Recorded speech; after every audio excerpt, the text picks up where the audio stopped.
صلاة الله سلام Alhamdulillah wassalatu wassalamu ala rasulillah wa ala alihi wa sahbihi wa mawalah wa la hawla wa la quwwata illa billahi wa ba'du. Ma'asyiral muslimin yang dimuliakan Allah subhanahu wa ta'ala, alhamdulillah di malam hari ini kembali kita bisa duduk untuk bertalabul ilmi di Masjid Al-Fajri Nagoya ini. Salawat dan salam kita hadiahkan kepada Rasul kita Nabi besar Muhammad sallallahu alaihi wa ala alihi wasallam. Kita lanjutkan kajian Siratul Mustafa, sejarah orang pilihan manusia terbaik dunia, Rasul kita Nabi besar Muhammad sallallahu alaihi wasallam. Dan malam ini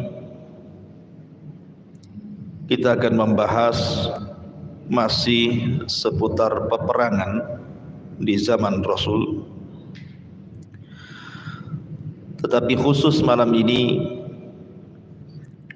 peperangan yang terjadi ini sangat menyedihkan hati kaum muslimin, terutama Nabi sallallahu alaihi wa ala alihi wasallam.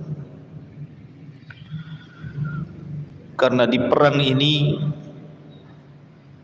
banyak gugur sahabat-sahabat pilihan, bahkan pakar-pakar Quran. Mereka dibunuh dengan cara dikhianati. Ada dua perkara atau dua perang yang ingin saya jelaskan di malam hari ini. Pertama, Sariyatul Raji. Raji itu artinya sumur. Di sini terjadi pembantaian. Kemudian yang kedua kita akan bicara tentang Bi'ru Ma'unah. Ini juga sumur juga, namanya sumur Ma'unah. Dua-duanya sumur. Makanya kemudian peperangannya dinisbatkan kepada dua sumur ini. Pertama sumur Raji' dan yang kedua sumur Ma'unah. Bagaimana kisahnya? Ma'asyiral muslimin yang dimuliakan Allah subhanahu wa ta'ala, ketika Nabi sallallahu alaihi wasallam mengalami kekalahan di Uhud dan banyak para sahabat menjadi korban di perang Uhud dan mati syahid. Sekitar 70 syuhada Uhud mati di perang Uhud. Maka tepat di bulan Safar pada tahun 4 Hijriah, di sini banyak peristiwa. Salah satunya adalah peristiwa yang kita akan kisahkan, Sariyatu Ar-Raji. Sariyah itu satu pasukan yang tidak dipimpin Nabi. Jadi suatu ketika dikisahkan, datang dari kabilah Idhal dan Qarah menemui Nabi sallallahu alaihi wasallam untuk diutus kepada mereka yang bisa mengajarkan Islam dan membacakan kepada mereka Al-Quran. Maka Nabi sallallahu alaihi wasallam ketika itu mengutus 6 sahabat terbaik. Nanti kita akan kisahkan sedikit biografi dari 6 sahabat ini. Lah, kemudian setelah kemudian mereka pun sampai di tujuan, tiba-tiba kemudian mereka dikhianati. Akhirnya terjadilah pembunuhan terhadap 6 sahabat ini dan terjadi pembantaian di sumur namanya Raji. Siapa sahabat-sahabat ini? Bagaimana kisah pembantaiannya? Ini yang menarik kita akan bahas di malam hari ini. Ma'asyiral muslimin yang dimuliakan Allah Subhanahu wa taala. Pertama sahabat yang diutus Nabi sallallahu alaihi wasallam adalah Marsad ibn Abi Marsad. Marsad ibn Abi Marsad, dan dia termasuk orang yang awal-awal masuk Islam. Dia mengikuti dua peperangan besar. Pertama perang Badar, dan yang kedua perang Uhud.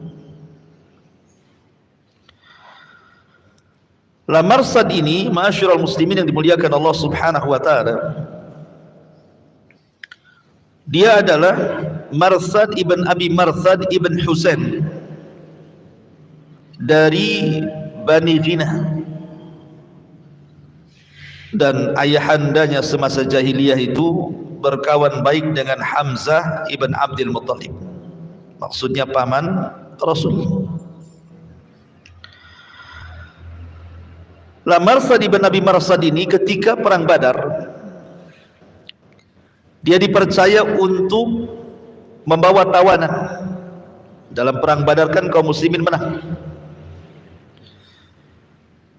Banyak orang-orang kafir Quraisy terbunuh dan tertawan. Yang menyeret tawanan itu adalah Marsad ibn Abi Marsad ini, karena besar perawakannya dan kuat tenaganya. Tiba-tiba kemudian di tengah jalan dia digoda oleh seorang wanita pelacur. Marsad ini digoda oleh seorang wanita pelacur namanya Inak. Si Inak ini, wanita pelacur ini adalah teman dia di masa jahiliyah.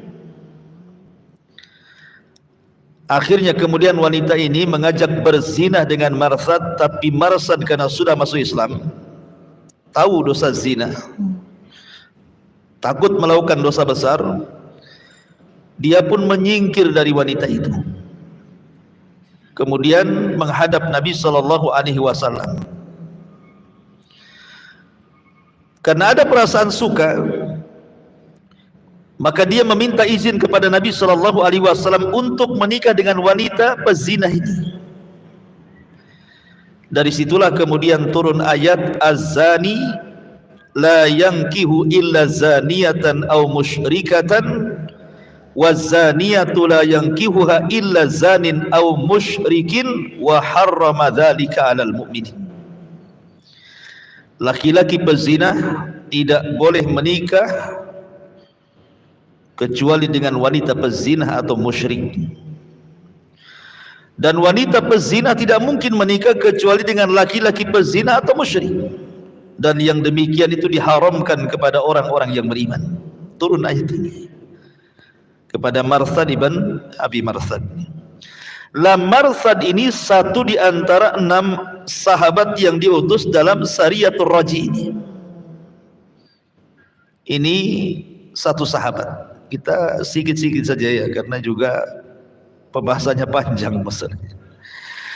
Kemudian yang kedua, sahabat namanya Khalid ibn Bukair al-Laythi. Khalid ibn Bukair al-Laythi, sama dia termasuk as-sabiqun al-awwalun, sahabat-sahabat yang awal-awal masuk Islam. Dan dia juga sama terlibat dalam perang Badar. Dan ingat, orang-orang yang terlibat dalam perang Badar itu punya keutamaan. Salah satunya Nabi SAW mengatakan, siapa yang perang Badar itu i'malu ma syi'tum faqad ghafartu lakum. Berbuatlah sekehendakmu karena Allah sudah mengampuni dosa-dosa kalian. Jadi memang Ashabul Badar, orang yang terlibat dalam perang Badar ini ada keistimewaan sendiri dari Nabi sallallahu alaihi wasallam. Dia pun hijrah bersama saudaranya ke Yathrib, kemudian dipersaudarakan oleh Nabi sallallahu alaihi wasallam dengan Zaid, dan dia pun ikut perang Badar, kemudian ikut perang Uhud, dan terlibat dalam pengutusan Sariyah dalam Sariyatul Raji yang kita ceritakan ini. Itulah Marsad ibn Abi Marsad ini. Kemudian yang ketiga, Asim ibn Thabit ibn Abil Aflah. Ini yang menarik kita kisahkan. Asim ibn Thabit ini. Asim ibn Thabit ibn Abi Aflah ini, dia sahabat Ansar dan dia dari Aus. Dia salah satu yang ikut pembaiatan Aqabah. Sudah saya ceritakan Aqabah yang pertama, Aqabah yang kedua, mudah-mudahan masih ingat. Dan dia pun terlibat dalam perang Badar dan perang Uhud. Dia salah satu orang yang mati syahid pada Sariyatul Raji yang kita akan kisahkan ini. Masalahnya begini, yang menarik dari kisah Asim ibn Thabit ini, dia kan dipenggal kepalanya. Kemudian orang-orang yang memenggal kepala Asim ibn Thabit ini ingin menyerahkan kepalanya kepada seorang wanita, yang wanita ini merasa dendam karena saudaranya terbunuh dalam perang Badar. Wanita ini bersumpah untuk menggunakan kepala Asim ibn Thabit ini, kemudian batok kepalanya digunakan untuk minum khamar. Itu sumpahnya wanita itu. Jadi ketika Asim ibn Thabit ini meninggal dunia, dan ketika jasadnya mau diambil, mau diserahkan dan mau dijual ke wanita yang fajir itu, yang fasik, yang kafirah itu, tiba-tiba datang tawon dari mana-mana, lebah dari mana-mana, dan melindungi jasadnya, sehingga orang-orang musyrik ini tidak bisa mengambil jasadnya. Akhirnya mereka pun menunggu sampai pagi hari. Mudah-mudahan lebah dan tawon itu hilang dan mereka bisa mengambil jasadnya dan bisa menjual jasadnya ke wanita kafirah itu. Tetapi Allah takdirkan turun hujan, kemudian membawa banjir lumpur. Jasadnya dibawa lumpur, kemudian hilang entah berantah kemana. Allah lindungi jasadnya, jasad Asim ibn Thabit ini. Luar biasa gitu ya. Karena dia pernah bersumpah kepada Allah Azza wa Jal, jangan sampai badannya disentuh oleh siapapun dari orang-orang musyrik itu, dan Allah kabulkan keinginannya. Asim ibn Thabit ibn Abil Aflah ini. Kemudian yang keempat, Zaid ibnu Dithinnah. Zaid ibn Dithinnah ini salah satu syuhada al-awwalin, juga termasuk sahabat-sahabat yang awal-awal masuk Islam, dan dialah yang membunuh pemimpin Quraisy dalam perang Badar. Siapa yang dibunuhnya? Umayyah ibn Khalaf. Umayyah ibn Khalaf ini sama dengan Abu Jahal posisinya, pemimpin, sama dengan Abu Sufyan, sama dengan Abu Lahab, pemimpin besar. Dan dialah yang dikutuk Nabi SAW ketika Nabi sholat. Kemudian Uqbah ibn Mu'aid datang membawa kotoran, diletakkan di pundak Rasul. Datang Fatimah membersihkannya. Kemudian setelah sholat, Fatimah mengatakan, wahai abiku, doakan kecelakaan kepada mereka. Salah satu yang didoakan kecelakaan adalah Umayyah ibn Khalaf. Dan Allah kabulkan kutukan Nabi, sehingga Umayyah ibn Khalaf dibunuh oleh Zaid ibn Dithinnah ini di perang Badar. Dan Zaid ibn Dithinnah al-Ansari ini sekali lagi termasuk as-sabiqun al-awwalun, orang-orang yang masuk Islam di awal-awal, ikut dalam perang Badar dan juga perang Uhud, kemudian gugur di Sariyatul Raji yang kita ceritakan. Kemudian yang kelima, Abdullah ibn Tariq. Abdullah ibn Tariq, dia juga sama termasuk as-sabiqun al-awwal. Dia terlibat dalam 2 peperangan besar, Badar dan juga Uhud. Dan dia adalah salah seorang juga sahabat yang diutus oleh Nabi SAW dalam perang Dzatur Raji ini. Dan yang terakhir yang menarik lagi namanya Khubayb ibn Adi. Khubayb ibn Adi ini tertangkap dalam Sariyatul Raji, kemudian dibawa ke Haram. Karena orang-orang Mekah itu mereka ingin membalas dendam kekalahan mereka di Badar, dan siapa sahabat-sahabat yang pernah membunuh keluarga mereka. Dan mereka hafal siapa-siapanya, termasuk Khubayb bin Adi ini. Ketika dalam Sariyatul Raji dia tertangkap, kemudian dibawa ke Mekah.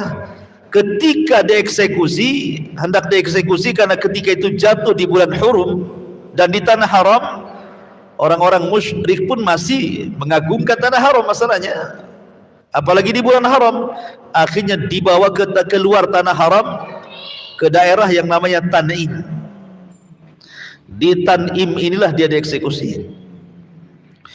Sebelum dieksekusi, maka dia minta izin untuk melaksanakan wudhu dan sholat 2 rakaat dengan singkat, supaya jangan dikira dia takut dibunuh.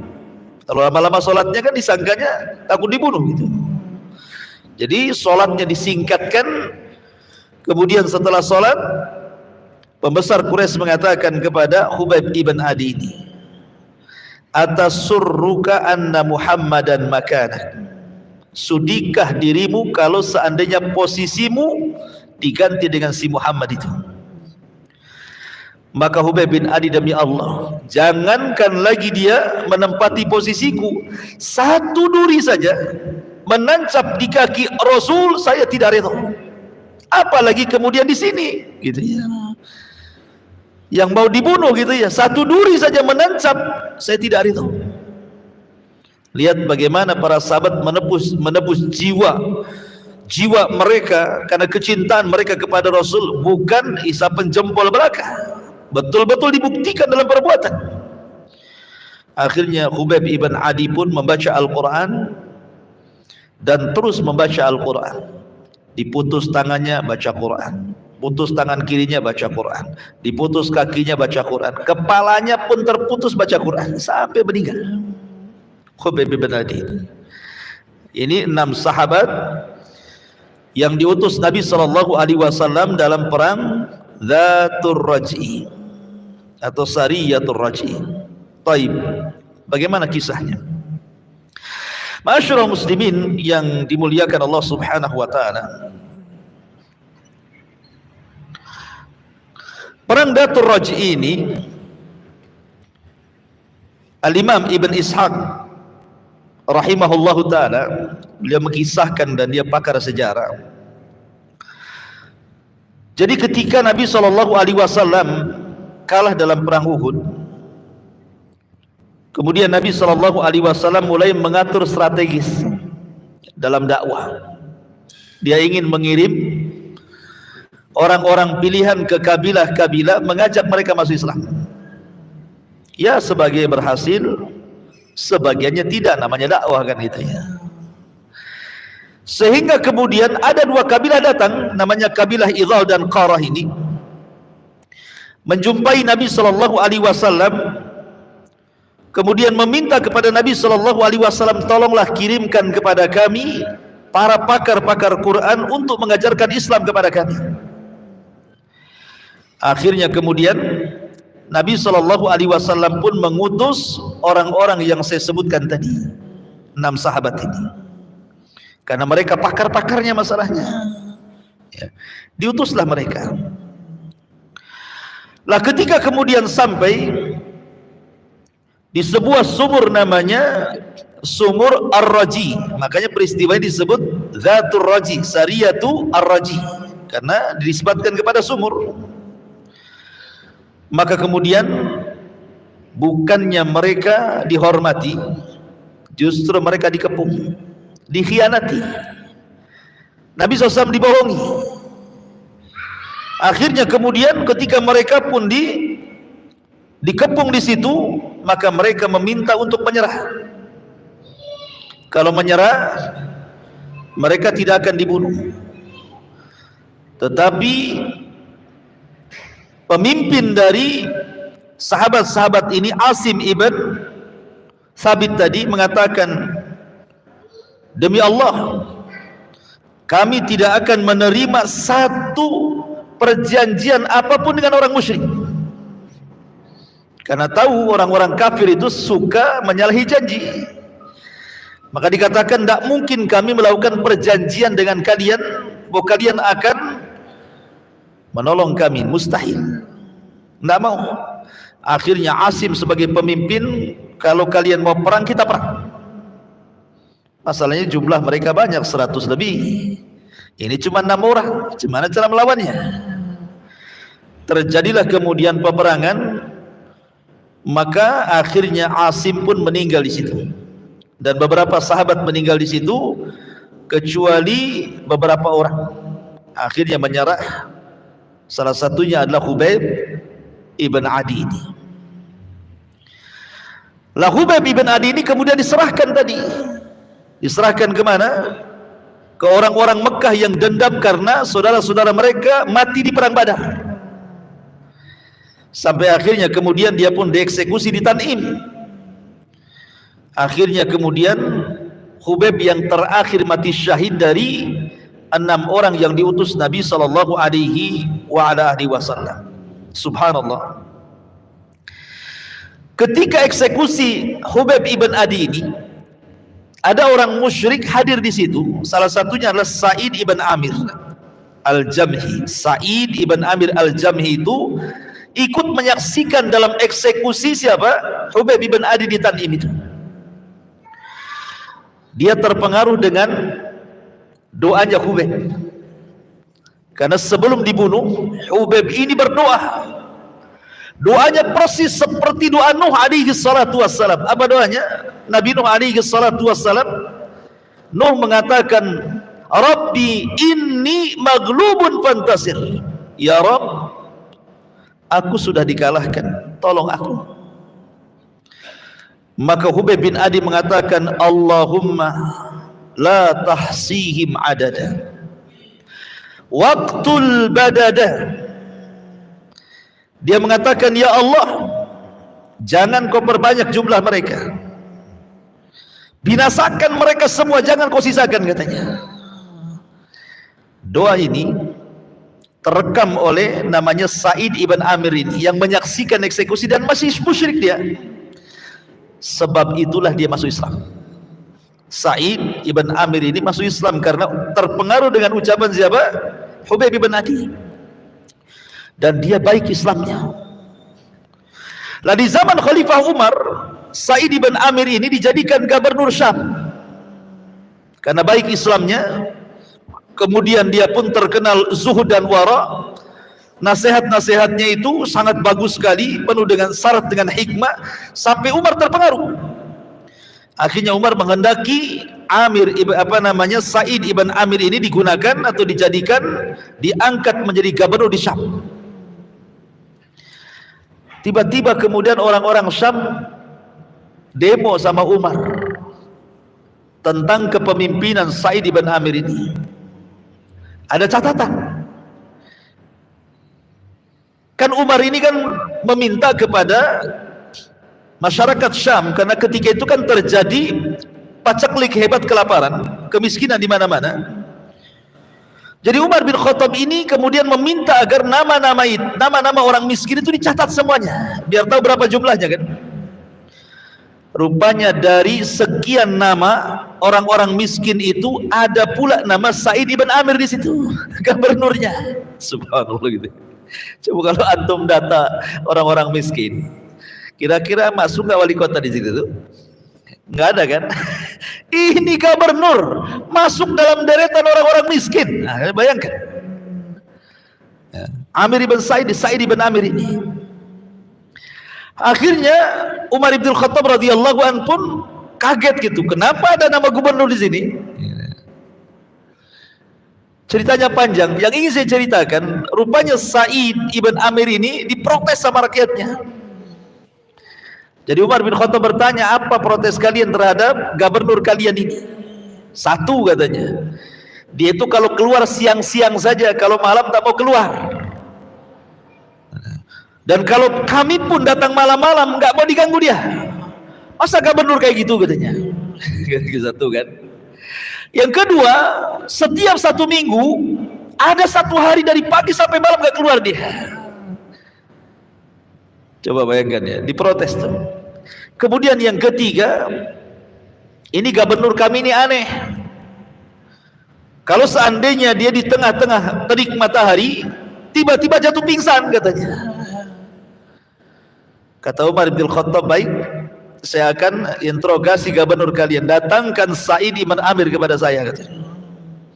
Didatangkanlah Sa'id ibn Amir kepada Umar. Ya Sa'id, saya dengar rakyatmu memprotes 3 poin katanya. Ya, ada apa wahai Amirul Mukminin? Pertama, kau ini kalau menemui rakyatmu siang saja, malam tak mau temui katanya. Yang kedua, seminggu sekali malah kau nggak bisa ditemui dari pagi sampai malam katanya. Yang ketiga, kamu itu kadang-kadang pingsan, ada apa kan katanya. Kata Sa'id ibn Amir, saya jawab wahai Amirul Mukminin, ya. Yang pertama, adapun kenapa saya keluar siang dan tidak keluar malam, karena malam itu adalah hak aku dengan Robku, jangan ada ganggu. Kalau siang adalah hak diriku dan rakyatku. Aku kalau malam tahajud, baca Quran, zikir, makanya saya tidak mau diganggu. Kalau sekarang kan tidak, siang malam sama aja kalau pemimpin. Siang ke kantor, malam kuliner. Kan itu ya. Iya. Kemudian seminggu sekali, kenapa saya dari pagi sampai malam saya nggak keluar? Ya Amirul Mukminin, saya ini punya pakaian satu, tidak mungkin tidak dicuci 1 minggu. Saya harus cuci pakaian. Pakaiannya orang dulu kan menggunakan ihram. Antum tahu orang ihram? Nah, seperti itulah pakaiannya orang dulu. Saya harus cuci pakaian itu. Tidak mungkin saya keluar telanjang. Saya harus cuci, saya akan jemur, baru kemudian besok saya pakai lagi, minggu depan saya cuci lagi. Bayangkan. Pemimpin zaman sekarang, jangan antum hitung pakaiannya, hitung lemarinya. Hitung lemarinya, ya kan? Pakaiannya nggak usah hitung pakaian, lemarinya saja. Ya, kalau sudah banyak lemari, banyaklah pakaiannya di situ. Adapun kenapa yang ketiga ini yang kaitannya dengan cerita Hubayb bin Adi. Kalau aku tersengat matahari, aku selalu terbayang bagaimana penyiksaan orang-orang musyrik kepada Hubayb bin Adi yang aku saksikan kala itu. Bagaimana Hubayb diikat dalam tiang, kemudian matahari di atas kepalanya. Tiba-tiba dia berdoa kepada Allah, Allahumma ahsi adada waqtul badada. Ya Allah, sedikitkan jumlah mereka, bunuh mereka, jangan kau sisakan katanya. Kalau aku teringat dengan doanya Hubayb ibn Adi, wahai Amirul Mukminin, aku tidak tahan, aku pun pingsan. Inilah siapa? Sa'id ibn Amir ini yang menyaksikan eksekusinya Hubayb ibn Adi radhiyallahu anhu. Ini satu kisah yang disebut dengan Sariyatul Raji' namanya ya. Ini satu kisah. Kemudian kisah yang kedua. Kisah yang kedua tak kalah menariknya. Kisah yang kedua disebut dengan kisah Sumur Ma'unah, Bi'rul Ma'unah namanya. Baru saja Nabi SAW sedih dengan kematian 6 syuhada ini. Sedih Nabi SAW, bagaimana tidak? Dikhianati. Makanya Allah Subhanahu wa taala berfirman dalam surah Al-An'am, "Walaqad kadzdzabat rusulun min qablika fasabaru 'ala ma kudzibu wa udhu hatta atahum nasruna wala mubaddila li kalimatillah wa laqad ja'aka min naba'il mursalin. Dan sungguh rasul-rasul sebelum engkau wahai Muhammad pun telah didustakan, tetapi mereka sabar terhadap pendustaan dan penganiayaan yang dilakukan terhadap mereka sampai datang pertolongan kami kepada mereka, dan tidak ada yang dapat mengubah kalimat ketetapan Allah, dan sungguh telah datang kepadamu sebagian dari berita rasul-rasul itu. Artinya bahwa kalau memang Nabi diuji, disakiti, dan juga para sahabatnya sampai dibantai, rasul-rasul dulu juga sama nasibnya. Bagaimana Zakaria dipenggal kepalanya, bagaimana Zakaria digergaji, bagaimana Yahya dipenggal kepala, bagaimana seorang nabi dikubur hidup-hidup, dan begitu seterusnya. Itu sudah dialami oleh pendahulu-pendahulu. Lah dalam perang Maunah ini, ma'asyiral muslimin yang dimuliakan Allah Subhanahu wa taala, sebelumnya Nabi sallallahu alaihi wasallam mendapatkan hadiah dari Abul Bara ibn Malik, yang kunyahnya disebut Mulaibul Al-Alsinah. Abu Bara ibn Malik ini, Abu Bara bin Malik, dia memberikan hadiah kepada Nabi sallallahu alaihi wasallam lewat pamannya, namanya Asad ibn Maunah. Paman daripada Abi Bara ibn Malik membawa hadiah kepada Nabi SAW. Jadi Rasul itu kan senang, walaupun dia orang kafir, tetapi kan tidak memusuhi, bahkan ngasih hadiah kan gitu. Tetapi hadiah itu ditolak oleh Rasul. Kemudian Abul Bara ini, Amir ibn Malik ini, akhirnya kemudian datang kepada Nabi SAW. Amir ibn Malik atau kunyahnya Abu Bara. Kemudian Rasul menawarkan untuk masuk Islam, tapi dia menolak.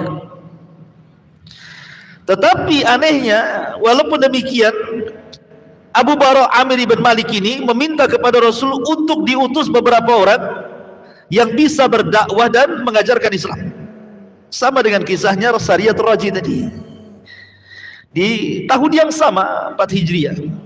Jadi berdekatan waktunya itu. Nabi SAW pernah sempat khawatir dan mengatakan, inni akhsha alaihim ahlan Najd.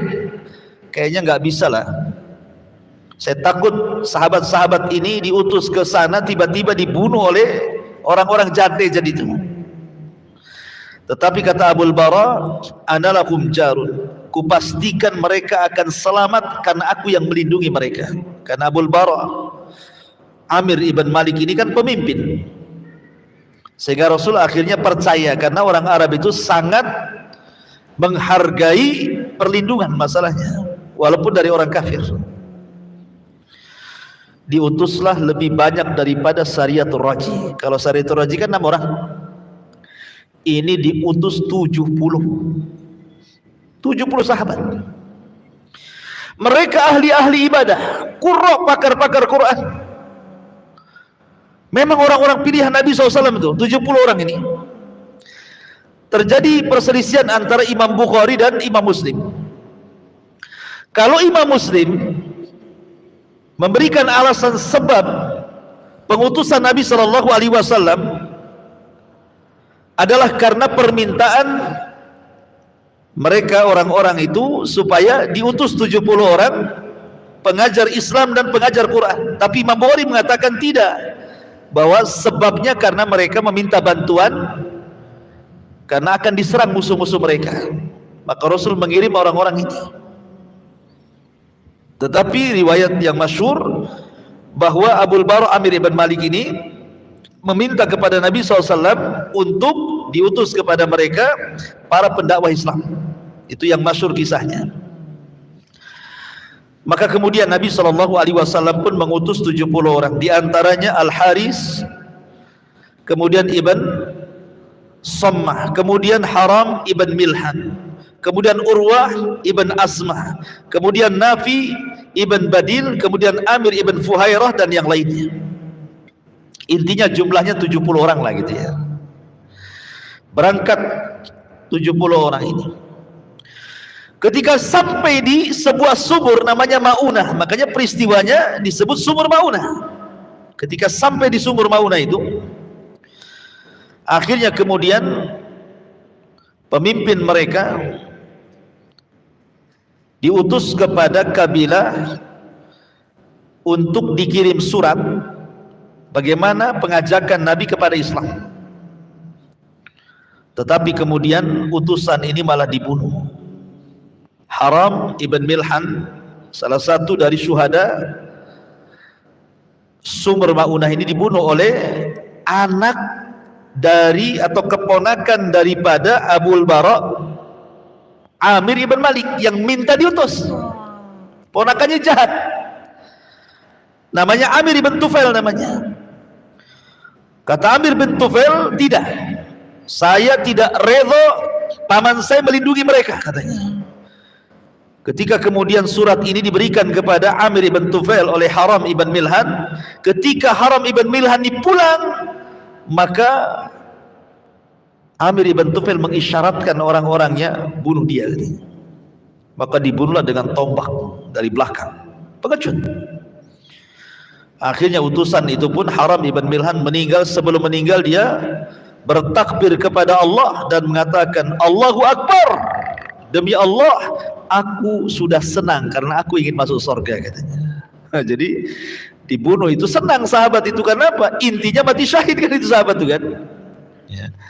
Akhirnya mendengar pembunuhan Milhan, Haram ibn Milhan ini, tentu sahabat-sahabat yang ada di sumur Maunah itu tidak terimalah. Lah rupanya Amir ibn Tufail ini berusaha mengajak kabilahnya tapi tidak mau.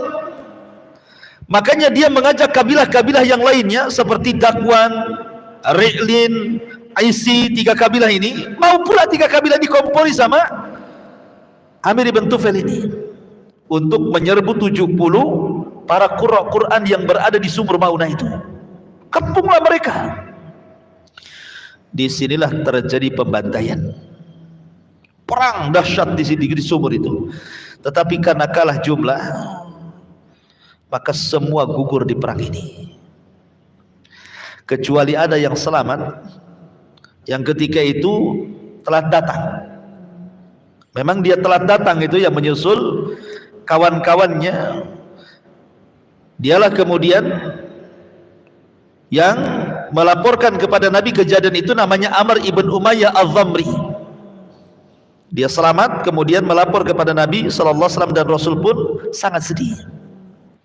Dari sini Rasul kemudian melakukan kunut nazilah selama 1 bulan.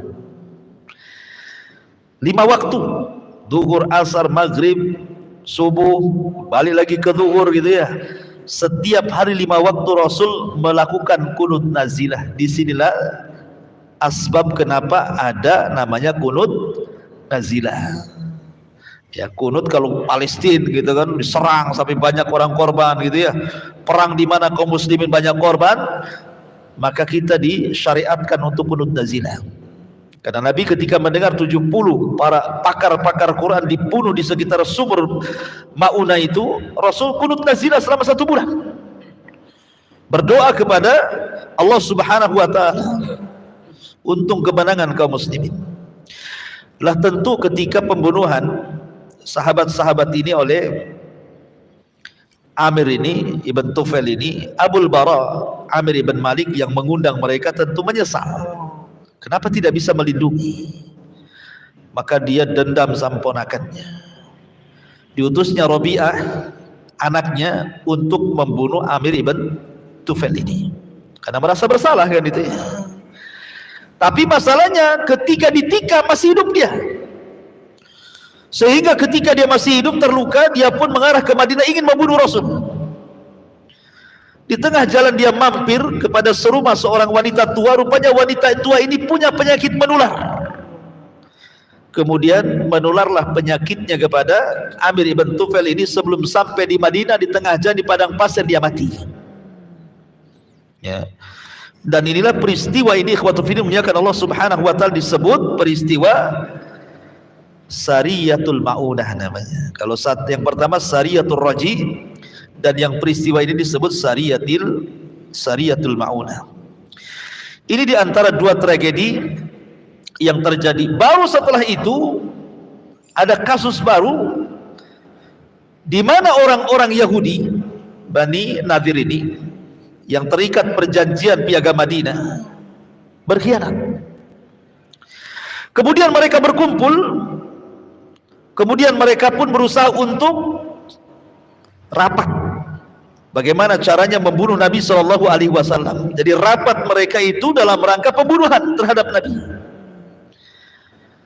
Makanya kemudian ketika mereka rapat di situ, Allah Subhanahu wa taala permisalkan mereka seperti syaitan. Allah Subhanahu wa taala berfirman, "Kamatsalis syaitan." Mereka seperti syaitan, kata Allah Subhanahu wa taala. Karena mereka sudah enggak bisa lagi berpikir gitu, bagaimana caranya membunuh Rasul saja. Padahal mereka terikat dengan perjanjian ini, Bani Nadir ini. Akhirnya kemudian salah seorang di antara mereka meminta jangan, tetapi mereka tetap saja merencanakan pembunuhan Nabi SAW. Maka dijelaskan, berdirilah orang yang paling jahat di antara mereka. Ada yang mengatakan namanya Amr ibn Jahash. Dia siap melakukan pembunuhan itu dan siap melukai Rasul dengan cara membawa batu dari atas rumah di mana Rasul lagi duduk di bawah, maka akan ditimpakan sama batu. Itu cara pembunuhannya. Karena bagaimanapun Rasul kan kemana-mana, ada Bakar, Umar, susah ya. Mau membunuh Rasul itu susah kalau terang-terangan gitu ya. Sehingga mereka akan membunuh Rasul secara pengecut. Jadi di mana biasanya duduk-duduk Nabi di situ, di rumah siapa, maka orang Yahudi ini, Bani Nadir, akan naik di atas rumah membawa batu besar, nanti mau ditimpakan di kepalanya gitu ya. Tetapi niat mereka itu dibocorkan. Datang Jibril memberitahu Nabi SAW. Kemudian ketika itu Nabi SAW tidak jadi datang ke situ, justru mempersiapkan pasukan untuk mengepung Bani Nadir.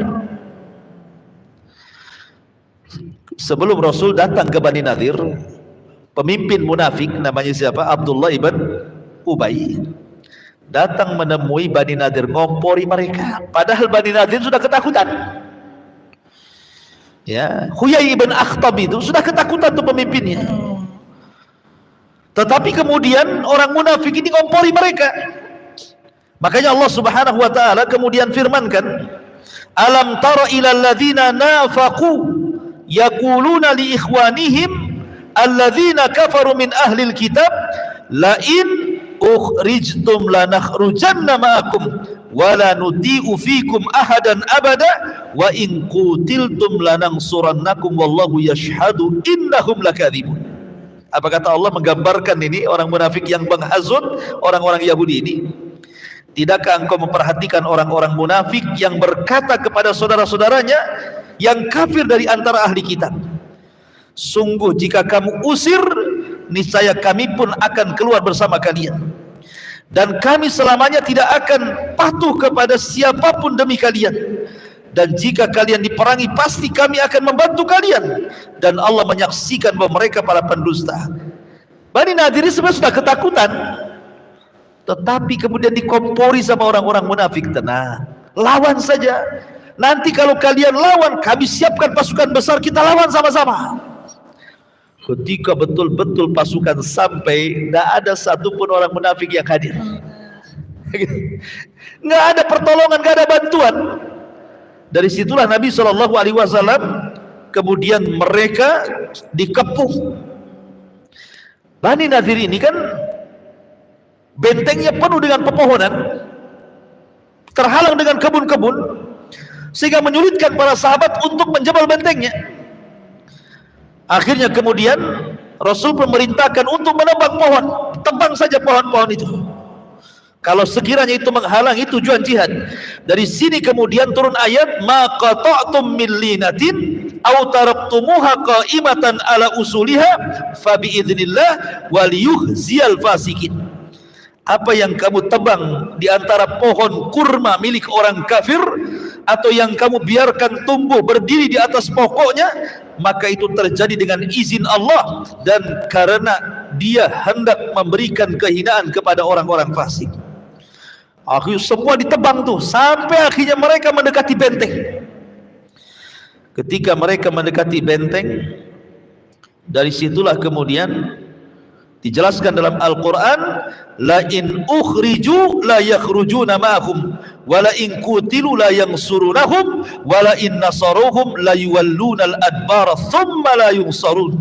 Tidakkah engkau memperhatikan orang-orang munafik yang berkata kepada saudara-saudaranya yang kafir di antara ahli kitab, sungguh jika kamu diusir niscaya kami pun akan keluar bersama kalian, dan kami selama-lamanya tidak akan patuh kepada siapapun dari kamu, dan jika kamu diperangi pasti kami akan membantu kalian.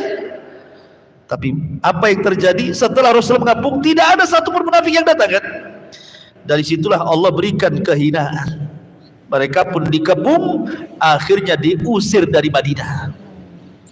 Diusir dari Madinah. Jadi terusirnya orang-orang Yahudi di Madinah itu bukan karena Rasul tidak suka dengan keberadaan mereka, tidak. Rasul bermuamalah dengan orang-orang Yahudi itu luar biasa. Kalau antum membaca sejarah bagaimana muamalah Rasul dengan orang-orang Yahudi itu, luar biasa menghormati mereka. Rasul memberikan kesempatan beragama mereka, tidak memaksa agama mereka. Rasul memberikan kehidupan kepada mereka, mau cari rezeki terserah mereka. Terkadang Rasul datang kepada orang sakit mereka, membantu kepada fuqara dan masakin mereka, dan begitu seterusnya. Tetapi mereka berkhianat dalam perjanjian. Itulah yang menjadikan Rasul mengusir orang-orang Yahudi Bani Nadir ini keluar dari Madinah. Ya. Dari sini ma'asyiral muslimin yang dimuliakan Allah Subhanahu wa taala, bahwa Nabi selalu mendapatkan ujian.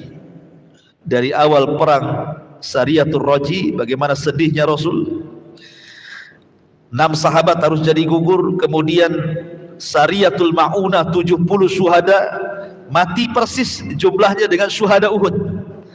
Syuhada Uhud berapa? 70 orang kan? Di sini pun 70 orang. Kemudian perang Bani Nadir justru Rasul akan dibunuh dengan cara pengecut. Dan begitulah ujian kita, ikhwan. Dalam berdakwah itu pasti akan ada ujian seperti yang dialami Nabi SAW. Pasti disakiti, diuji, itu sudah fitrah dakwah. Maka jangan kemudian kita pantang mundur, terus berdakwah. Wallahu a'lam bishawab. Ini diantara kisah 3 perang secara singkat ya. Mohon maaf biasanya agak lama ya, saya karena ada keperluan. Saya cukupkan sampai di sini. Subhanakallahumma bihamdika asyhadu an la ilaha illa anta astaghfiruka wa atubu ilaik. Allahu ta'ala. Assalamualaikum warahmatullahi wabarakatuh. Salatullah salam